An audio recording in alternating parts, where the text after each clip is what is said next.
We are taught from day one that life is a straight line.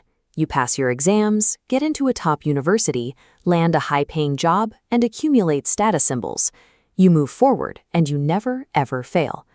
But this constant push to keep up creates a crushing baseline of anxiety.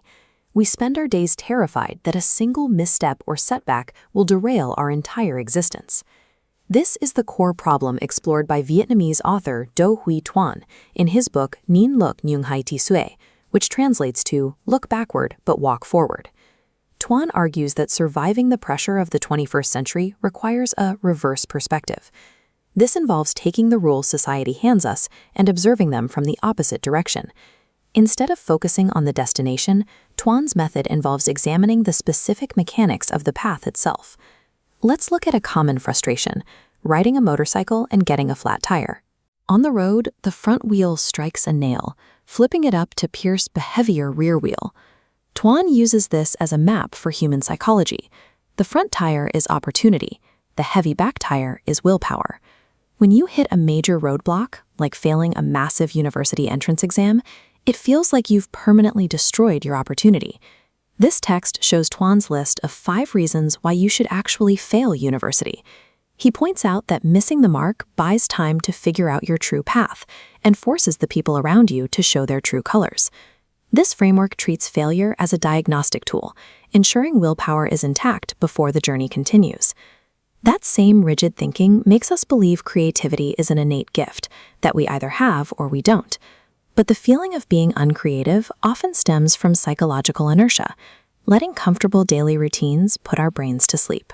To wake it up, Tuan introduces the SAED framework, which is the word ideas spelled backward.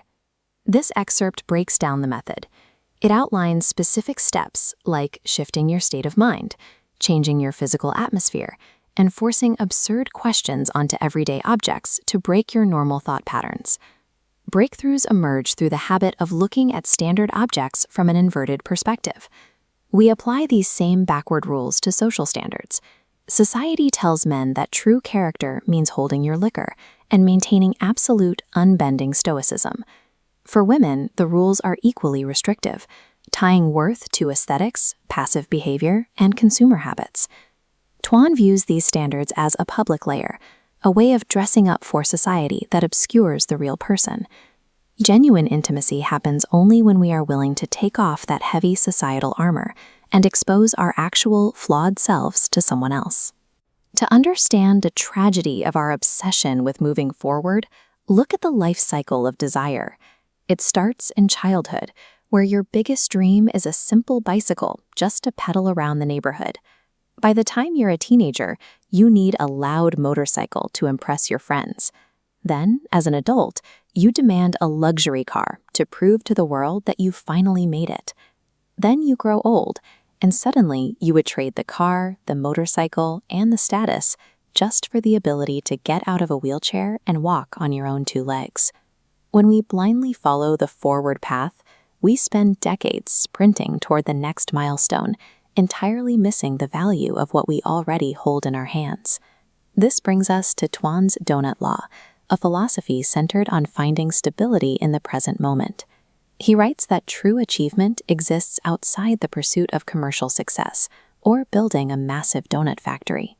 Happiness is found in the way you interact with a single pastry right now, appreciating the ingredients, the joy of splitting it with a friend, and the gratitude to savor even the crumbs. It is perfectly fine to be a rebel. It is okay to embrace your contradictions, to step off the treadmill, and to stumble along the way. Because only by looking backward, questioning the rules, and appreciating what you have, do you finally gain the clarity to walk forward.